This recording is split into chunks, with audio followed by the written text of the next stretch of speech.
The reality of capturing images on film is that you probably want them in a digital format. So much so that when you take a film to get developed, most print shops will offer to scan your images. We are used to having our images in digital format where we can edit them and use them for various applications. This is where the Nikon D850 and the ES-2 kit and the 60mm macro lens come in. Before I talk about focusing, which is the most crucial step, let's take a look at how to set up the system. I start by attaching the ES-2 to the front filter thread of the 60mm lens. I want to keep everything as steady as possible, so I put my D850 on a tripod. Make sure that you have the film the correct way around so the words and the numbers are readable. Put the film into the FH4 film strip holder and use the plastic ridges to help you get the film lined up. Next, I slide the holder into the ES-2 where the frame is lined up and you will feel a click.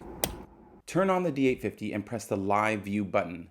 Then click on the I button and scroll down to the bottom and select the negative Digitizer option. You can select CL for color negatives or MC for monochrome negatives. You need to have a light source facing you, and Nikon recommends natural light or a light box. I tend to use a light box or board, but if you don't have one, you can always point it towards a window in the daytime. Then loosen the adjustment knob on the ES-2 and move it backwards and forwards to get the framing you want. I tend to take one of two approaches. First, I will crop a little bit in from the edge of the frame so I don't get 100% of the negative. This makes it easier and quicker to copy the images, and it's the method that I use most of the time. The second method takes more time but ensures I get all of the frame. I actually frame it so I have a little bit more than the edge of the frame, which gives me a border around the outside of the image. Then, after I capture the photo, I put the JPEG into an editing program like Lightroom or Photoshop and crop the photo. It takes more time, so I only do this if I'm being really picky about the edges of the frame.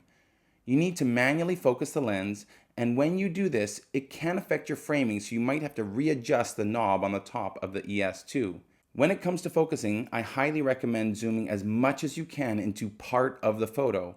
An image may look like it's in focus when you haven't zoomed, but it may not be in focus. This actually reminds me of using an enlarger in the darkroom and using a grain focuser.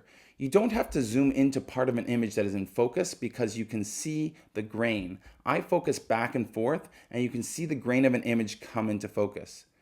When you move the film strip holder, you might not think that you need to focus again, but you probably will. So I repeat the process of zooming and focusing to achieve critical focus for each shot.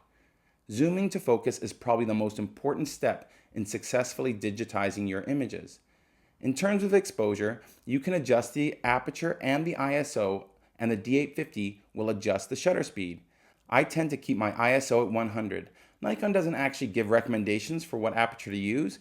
Even though the FH4 keeps the negative flat, I don't use a wide open aperture. I tend to set my aperture to around f11. If you press the OK button, you can adjust the brightness of your image, but you are not able to adjust the white balance.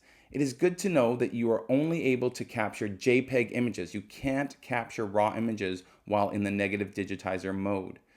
Once you have the framing you want, you can pretty quickly get into a rhythm of digitizing the negatives. When it comes to digitizing slides, you don't need to use the digitizing option because this is only for color or monochrome negatives. You will need to set the white balance yourself, but you are able to capture raw images if you want. Nikon does include an FH5 slide mount holder if your images are mounted. I do find that this process really drains the battery, so be aware that you probably won't spend hours and hours digitizing slides unless you have a bunch of batteries lined up. I hope you found this helpful. If you have any questions, please post them in the comments. If you like the content I am creating, please consider subscribing. Thanks so much.